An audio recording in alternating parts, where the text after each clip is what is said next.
Hey, welcome back. This week, I wanted to chat with you about the power of your ego, partnering up with your ego to create a more magnificent life. Instead of a life filled with resistance and struggle and challenges, when you really accept the power, the true power of your ego in a positive way, in a collaborative way, your life can really shift and you can feel full integration and create magnificence, truly. So before I share my story with you, I wanted to make sure that you subscribe below so that you can continue this journey with us as we evolve our consciousness together. So what do I mean by the power of the ego? We've been talking about the ego. The world has been talking about the ego for decades, maybe even a century by this point, right? The ego as something separate, something horrible, something awful, something that we should avoid and we should try to get rid of. And the ego is so bad, it makes us do bad things, right? This is not just in the psychological sense, but this is in all over the world. We're talking about this separate sense of self and in so many traditions around the planet. So what really is the ego? Here's the thing. I don't want you to get too attached to the word and what people think that ego means. It's really just a part of who we are as human beings, and it's become a separate sense of self, right? And it does sometimes tell us things, warn us of things that we need to avoid, perhaps danger, or it keeps us safe, right? And at some point, the ego appears to become a hindrance to our evolving, to our growing, to our success.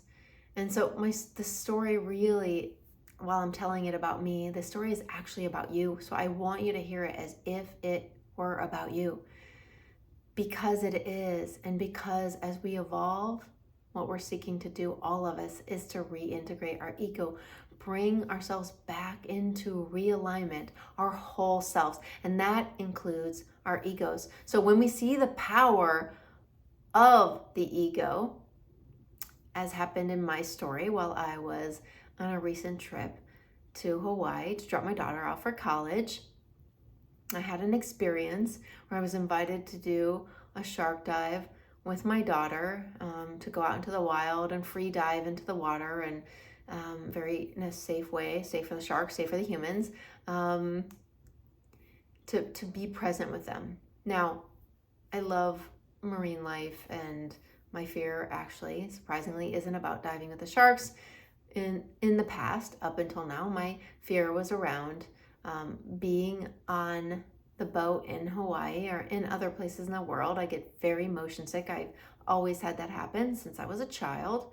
Even in cars and vehicles, I would get very sick. Now, the only places I've ever really gotten physically sick has been Hawaii. And in fact, we did a very similar excursion back earlier this year, and I was actually physically violently sick and was sick for several days.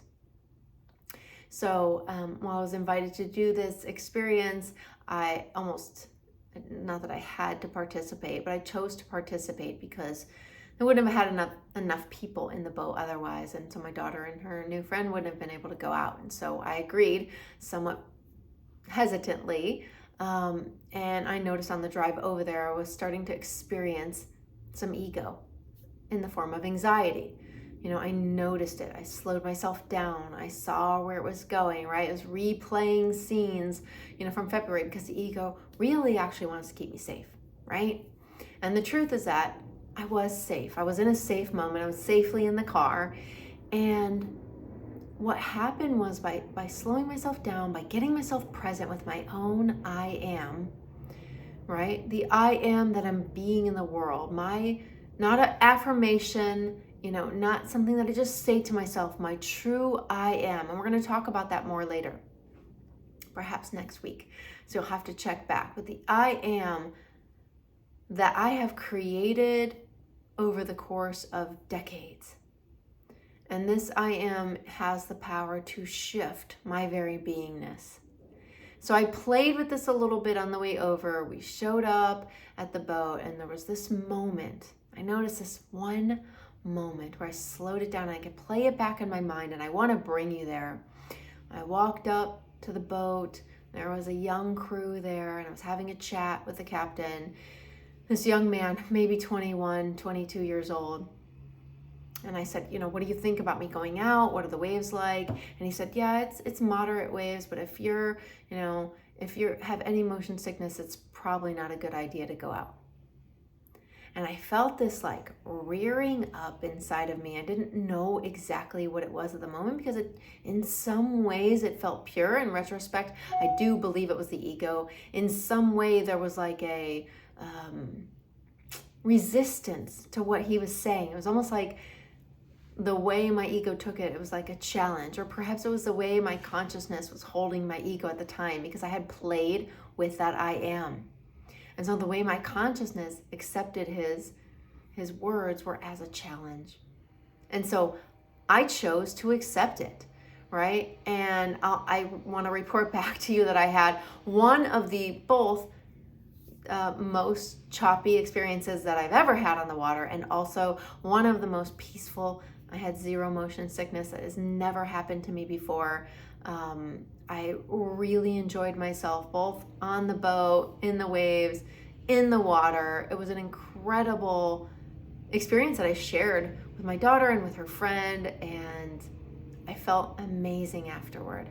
The exact opposite of what I felt countless other times when I've been out on the water like that. So this is the power of embracing the power of your ego, really, right? So I could have shown up in that exact same situation and created fear and anxiety and dread, and stress. And the truth is that I didn't actually have to get on the boat. They had enough people there. I chose it.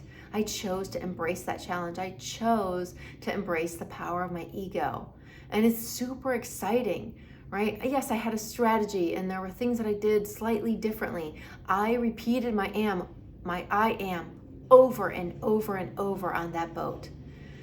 It focused me. It connected me. It connected me to my deeper truth and connected me to everything around me as well as the experience. And the outcome, they were celebrating afterward. My daughter, her new friend, acknowledged me. And this is just one example of this. You can use this with your ego in any situation, in your personal life, in your professional life, with your children, with your partner. I want to really challenge you to embrace the power of your ego. The challenge is to sit, to be still and see where your ego is rising its head up. Even if your mind thinks, right? Like I was saying, I was thinking, well, maybe, this is just wisdom, right? Just play with where maybe your ego could be. Could be denying you some joy in your life, some success, some happiness, some bliss, and definitely some evolution of your consciousness. I came away so moved, right? That I could, and I'm not saying I'm never going to be motion sick again. What I'm saying is that it's possible. This opens me up to possibility, and that's what I want to invite you to. Opening up to the possibility of conquering whatever it is you have not yet conquered.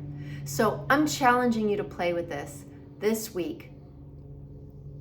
Point 2, get aware of, be present with the power of your ego. Find a place in your life where it's holding you back and really embrace it. Notice it, pivot, and find the joy, right? Find the way that you can be with it and use your own I am to transcend this and to grow the evolution of your consciousness. I'm really looking forward to hearing back how this goes for you, and I look forward to seeing you back here next week.